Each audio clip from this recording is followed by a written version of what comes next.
तो हम लोगों ने गतिज ऊर्जा की बात की थी और गतिज ऊर्जा हम सामान्यतः हाफ mv² लिखते हैं जब m मास है और v वेलोसिटी से चल रहा है।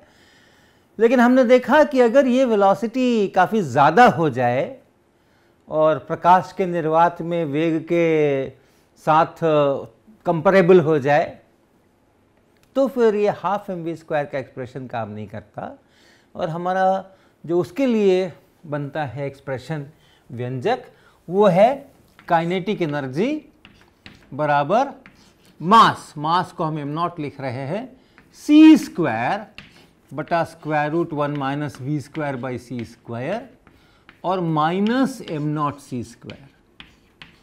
ऐसा लंबा चौड़ा एक्सप्रेशन काइनेटिक एनर्जी के लिए, गतिज ऊर्जा के लिए हमने डिराइव किया था और इसकी हमने व्याख्या की थी कि ये जो इधर का पार्ट है ये इतना, ये जो पार्ट है ये, इसको हम टोटल एनर्जी कहते हैं,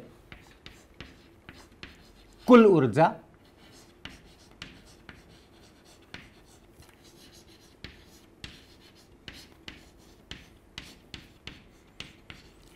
जबकि ये जो पार्ट है इसको हम कहते हैं विराम गति, विराम द्रव्यमान ऊर्जा या रेस्ट मास एनर्जी। ये बहुत महत्वपूर्ण है, ये एक नया कॉन्सेप्ट है जो कि जब आप रिलेटिविटी करते हैं तो निकल करके आता है कि अगर कोई चीज़ रेस्ट में है तो उसकी जो कुल ऊर्जा है रेस्ट में जिस समय है वो उसके द्रव्यमान को c² से गुणा करने पर मिलती है। ये रेस्ट मास एनर्जी और जो इनका अंतर है वो है गतिज ऊर्जा, वो है गतिज ऊर्जा।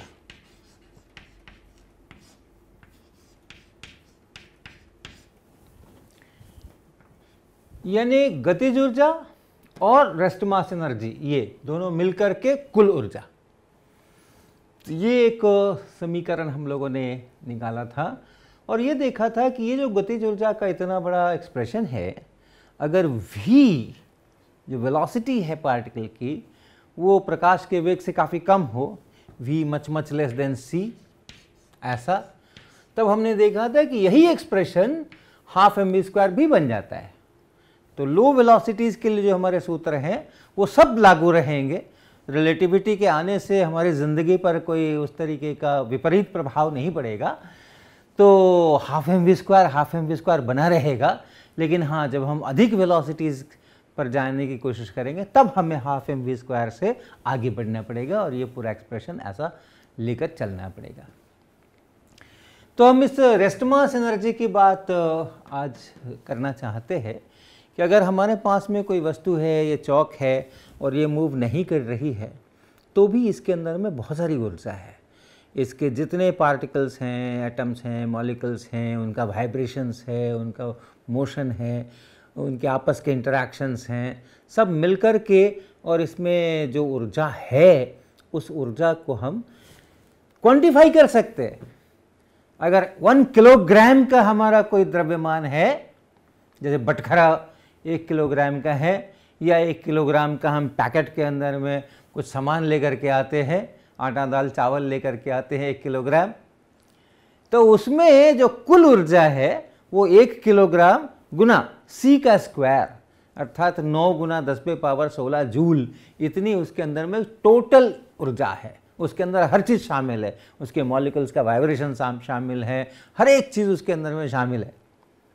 तो ऐसा हम लोग एक रेस्ट मास एनर्जी की कल्पना करते हैं और केवल कल्पना नहीं करते हैं, ये वास्तविकता में भी दिखता है। हम जानते हैं कि हम लोग धरती के ऊपर जो जीवन है उसका मुख्य आधार अपना सूर्य है। सूर्य से जो धूप आती है, सूर्य से जो ऊर्जा आती है, रोशनी आती है, उसी के कारण से धरती के ऊपर जीवन है।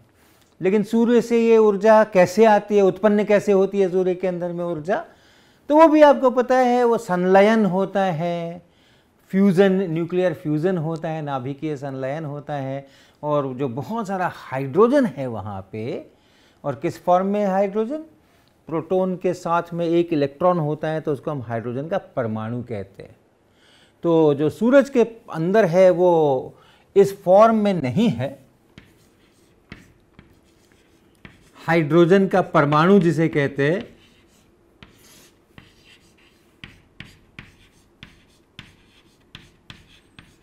उसके अंदर में एक प्रोटॉन और एक इलेक्ट्रॉन, ये एक दूसरे के साथ में बंधे रहते हैं।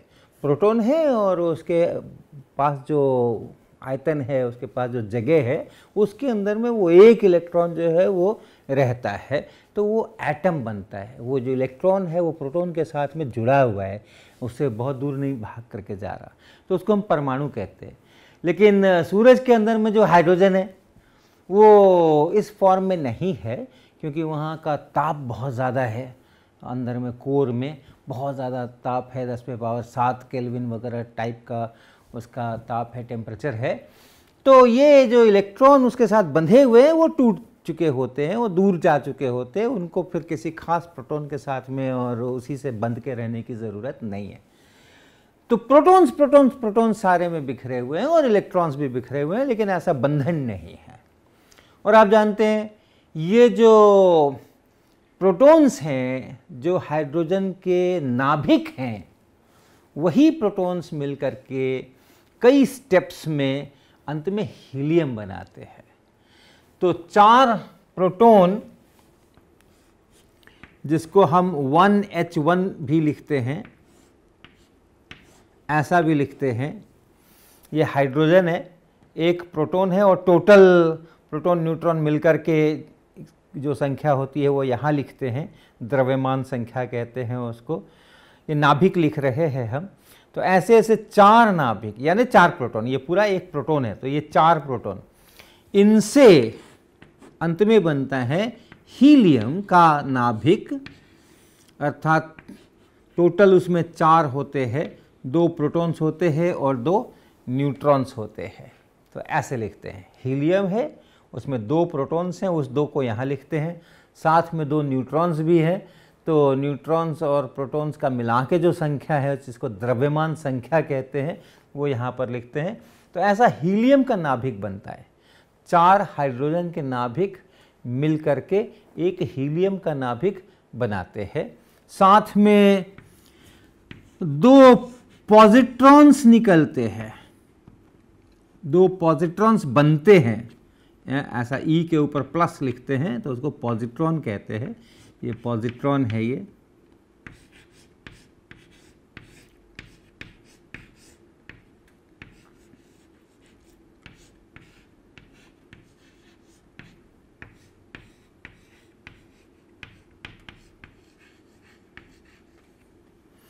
और उसके बाद फिर ऊर्जा, बाकी की सारी जो है वो ऊर्जा, कुछ 25 मेगा इलेक्ट्रॉन वोल्ट वगैरह की ऊर्जा ये साथ में आती है। कुछ गामा रेज है, वो भी ऊर्जा का ही रूप है। तो ये 4 हाइड्रोजन के नाभिक यानी 4 प्रोटॉन्स, ये मिला करके एक हीलियम, और यहाँ पे ये 2 पॉजिट्रॉन्स। और पॉजिट्रॉन्स क्या है? इलेक्ट्रॉन्स जैसे ही हैं। उनका जो द्रव्यमान है पॉजिट्रॉन का, वो इलेक्ट्रॉन के द्रव्यमान के बिल्कुल बराबर है, और उस पर भी विद्युत आवेश है पॉजिट्रॉन पर, जैसा इलेक्ट्रॉन पर विद्युत आवेश होता है, पॉजिट्रॉन पर भी विद्युत आवेश होता है, और मान भी बिल्कुल बराबर होते हैं। जितना इलेक्ट्रॉन पर आवेश है ठीक उतना ही परिमाण का आवेश पॉजिट्रॉन पर भी है। इलेक्ट्रॉन पर ऋण आवेश होता है, पॉजिट्रॉन पर धन आवेश होता है। ये फर्क होता है। और भी कई तरह के फर्क होते हैं, लेकिन द्रव्यमान बराबर, आवेशों के परिमाण बराबर, मगर चिन्ह उल्टा, इतना आप जान ले। तो ये पॉजिट्रॉन कहलाते हैं। और जब ये क्रिया होती है, यहाँ 4 प्रोटॉन थे और यहाँ 2 ही प्रोटॉन हैं, बाकी 2 न्यूट्रॉन आ गए। तो ये प्रोटॉन से जब न्यूट्रॉन बनते हैं, उस समय में ये पॉजिट्रॉन की रचना होती है, और उस समय में ये बन करके और बाहर निकलते हैं। ये जो ऊर्जा है, मुख्य रूप से ये जो बन रहा है उनकी गतिज ऊर्जा है, और जो गामा रेज वगैरह निकल रहे हैं उनकी ऊर्जा है। कुछ न्यूट्रिनो निकलते हैं साथ में कुछ न्यूट्रिनो, ये दूसरे पार्टिकल्स हैं, कुछ न्यूट्रिनोज निकलेंगे, दो न्यूट्रिनोज निकलेंगे। अगर दो ये बने हैं पॉजिट्रॉन, तो ये न्यूट्रिनो भी बड़े रोचक पार्टिकल्स हैं और बहुत ज़्यादा इसके ऊपर लोग खोजबीन कर रहे हैं, इनको समझने की कोशिश कर रहे हैं।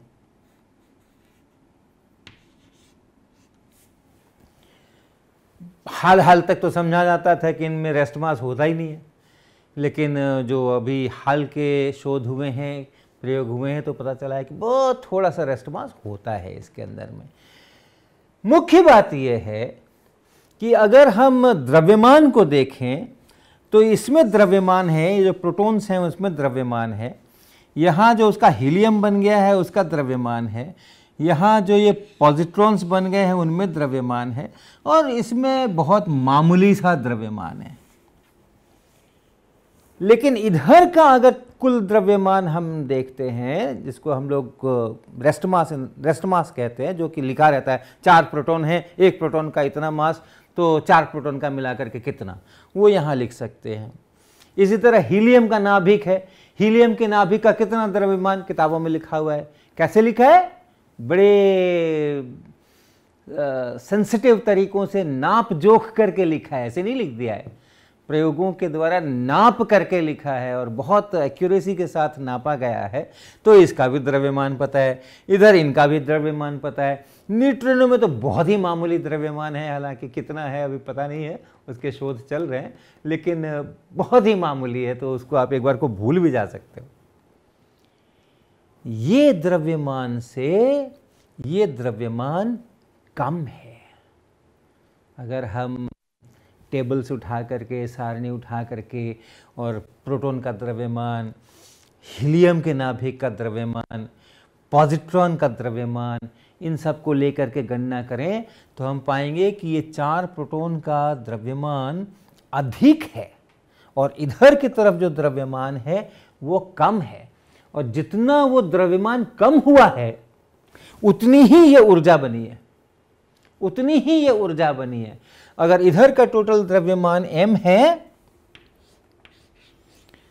रेस्ट मास की बात कर रहे हैं, और इधर का जो द्रव्यमान है वो ये m1 कह लो, इसको m2 कह लो, इस पूरे का जो द्रव्यमान है, इसका द्रव्यमान है, इसका द्रव्यमान है और इसका मामूली सा द्रव्यमान है, तो ये m2 कम है m1 से,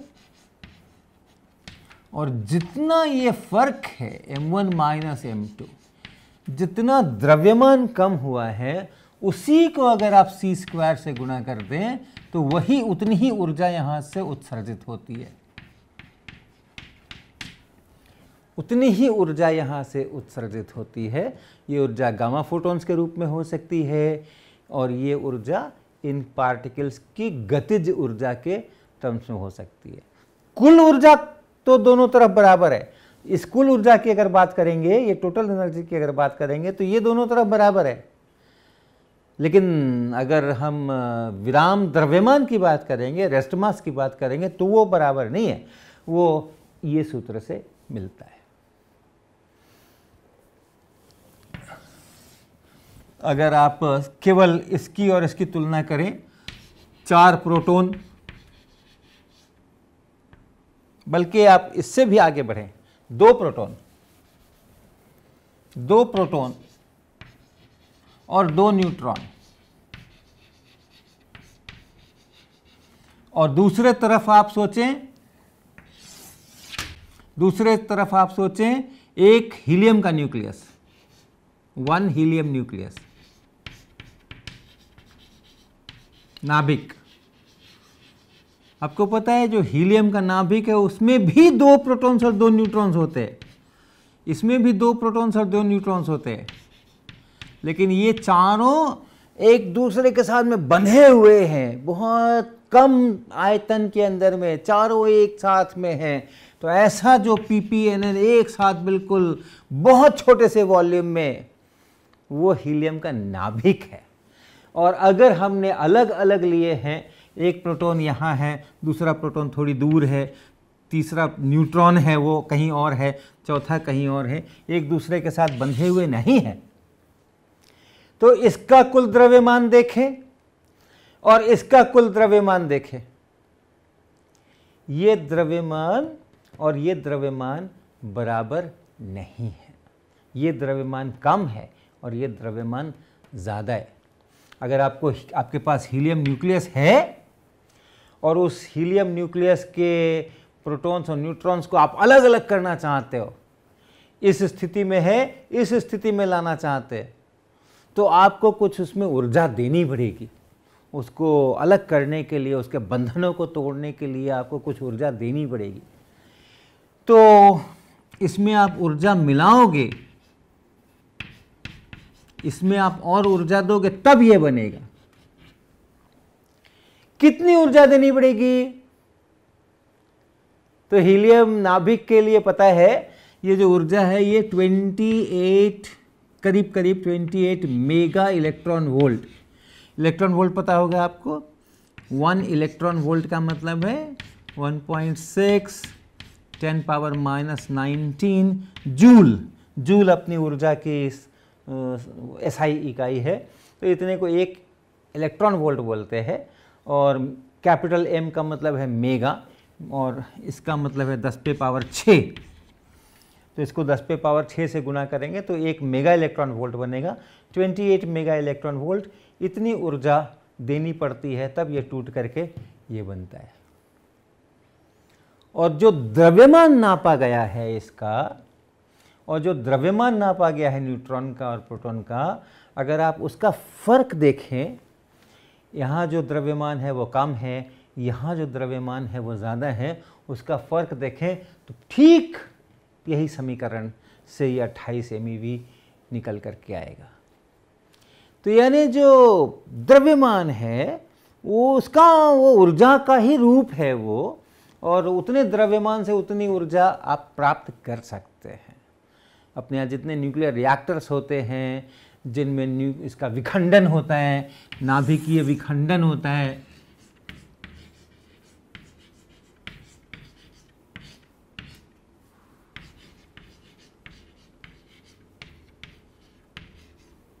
उसमें एक बड़ा नाभिक जैसे यूरेनियम 236 235 से शुरू करते हैं लोग, और उसके बाद उसमें एक न्यूट्रॉन एब्जॉर्ब होकर के यूरेनियम 236 बनता है।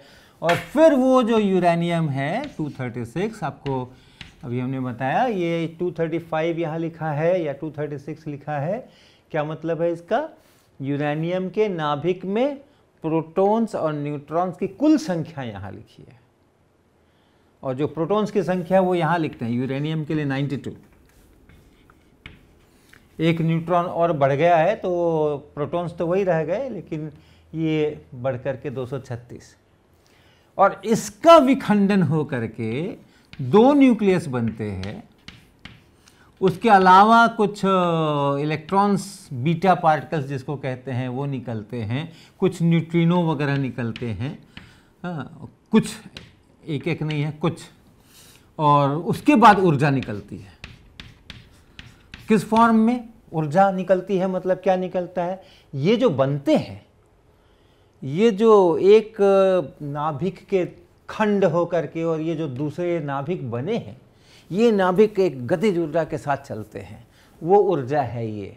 अन्य गामा रेज वगैरह की भी ऊर्जा है, लेकिन मुख्य रूप से ये काइनेटिक एनर्जी, गतिज ऊर्जा जो है वो यहाँ पर आती है। तो विखंडन में भी ऐसे ही होता है।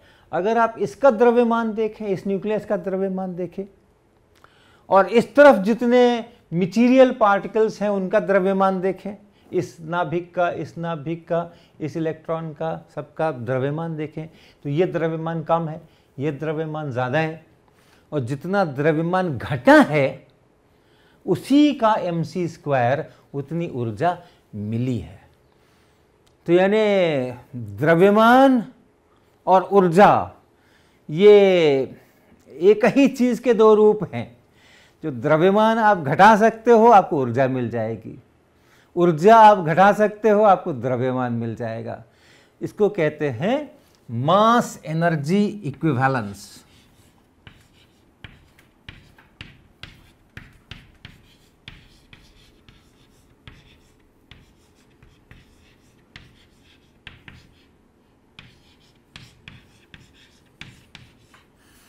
द्रव्यमान और ऊर्जा, इसका ये समतुल्य है, इक्विवेलेंट है, द्रव्यमान और इधर ऊर्जा, ये एक दूसरे के तुल्य है, एक दूसरे के से इक्विवेलेंट है।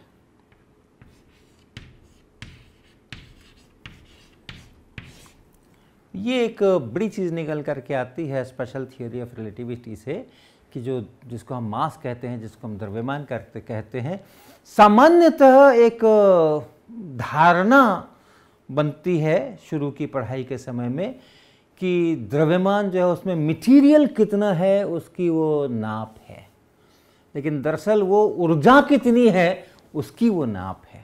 टोटल ऊर्जा कितनी है उसकी वो नाप है। वो ऊर्जा आपके पास संचित है, वो ऊर्जा आपके पास वहाँ पर एक छोटे से आयतन के अंदर में घुसी हुई है। आप चाहो तो उसका उपयोग कर सकते हो विभिन्न प्रकार की परिस्थितियों के अंतर्गत। तो ये एक मास एनर्जी इक्विवेलेंस का अपना एक हिसाब किताब है।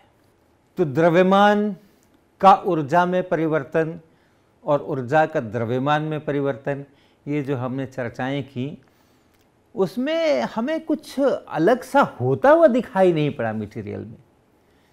जैसे हम कहते हैं कि ये हीलियम है, नाभिक है, इसके अंदर में 2 प्रोटॉन्स हैं और 2 इसके अंदर में न्यूट्रॉन्स हैं, और हमने इसमें ऊर्जा दे करके और इसको ऐसा बना दिया।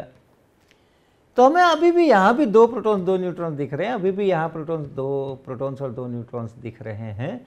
लेकिन ठीक है, हम चूँकि नापी हुई चीज़ों की बात कर रहे हैं, इसका द्रव्यमान लोगों ने नाप रखा है बहुत शुद्धतापूर्वक, इनके द्रव्यमान नाप रखे हैं बहुत शुद्धतापूर्वक, और उन नापों के आधार पे हम देख रहे हैं कि इसका द्रव्यमान अधिक है इन चारों का मिल करके, इसका द्रव्यमान कम है, और जो अंतर है वो इतना है।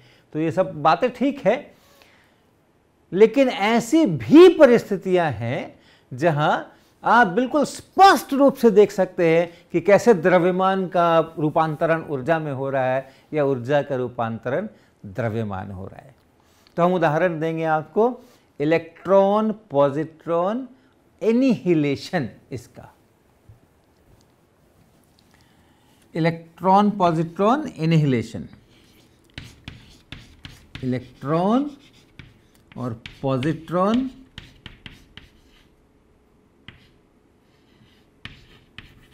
एनिहिलेशन। एनिहिलेशन का अर्थ है समाप्त कर देना, समाप्त हो जाना।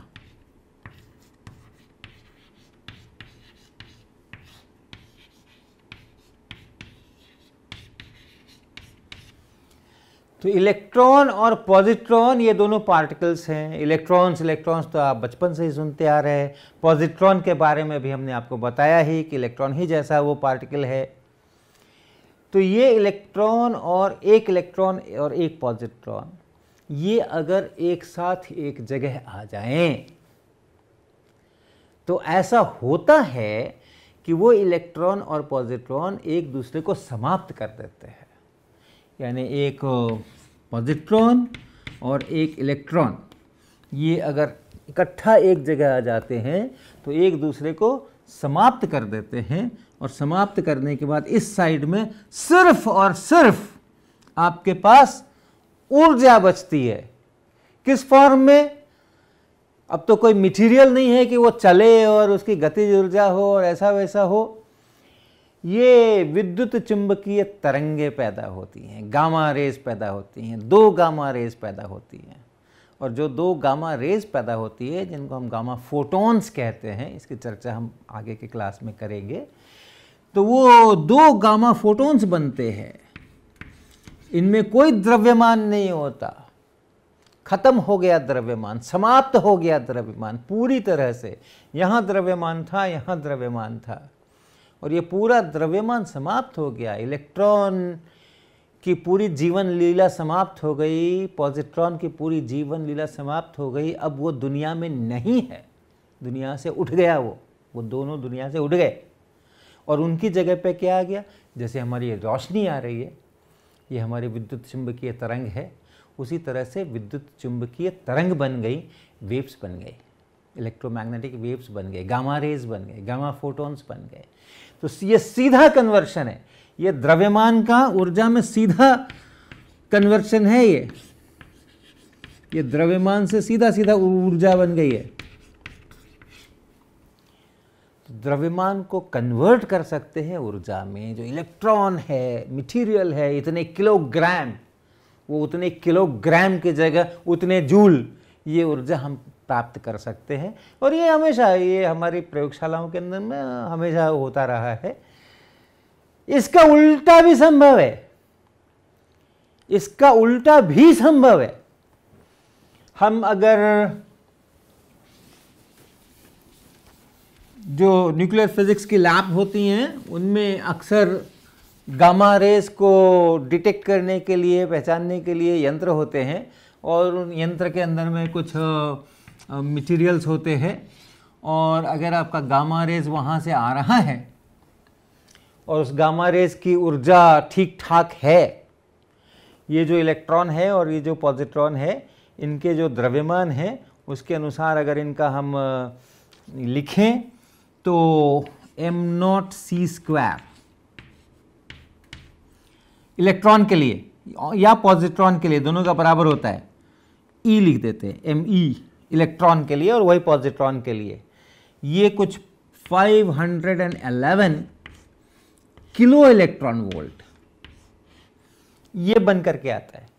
और ये दो फोटॉन्स निकलते हैं, इनकी भी ऊर्जा नापी जा सकती है, और ये भी ऊर्जा ऐसी ही निकल करके आती है। तो जितना उसका द्रव्यमान है उसी के अनुसार बनता है। और अगर दो फोटॉन्स मिला करके ये कितनी ऊर्जा हो जाएगी? 1022 किलो इलेक्ट्रॉन वोल्ट। इतनी ऊर्जा के दोनों फोटॉन्स मिलकर के इतनी ऊर्जा वहां पर बनती है जब ये समाप्त होते हैं। ऐसी इससे अधिक या इतनी, कम से कम इतनी ऊर्जा का यदि हमें ये गामा रे यहां से आ रही हो, गामा फोटॉन की ऊर्जा 1022 किलो इलेक्ट्रॉन वोल्ट या उससे अधिक हो, तो ऐसा होता है प्रयोगशालाओं में, ये रेगुलर एक्सपेरिमेंट्स हैं। ऐसा होता है कि यहाँ अंदर में ये जो ऊर्जा है, ये ऊर्जा कन्वर्ट हो जाए, ये बदल जाए किसमें? एक इलेक्ट्रॉन और एक पॉजिट्रॉन में। तो इसका उल्टा भी संभव है कि ये जो गामा रे है और गामा फोटोन है, वो यहाँ मटेरियल के संसर्ग में आने के बाद, मटेरियल के साथ कुछ इंटरैक्शंस करने के बाद ये जन्म दे एक इलेक्ट्रॉन को और एक पॉजिट्रॉन को, ये जन्म दे, एक नया इलेक्ट्रॉन धरती पर अवतरित हो और एक नया पॉजिट्रॉन धरती पर अवतरित हो, ये भी संभव है।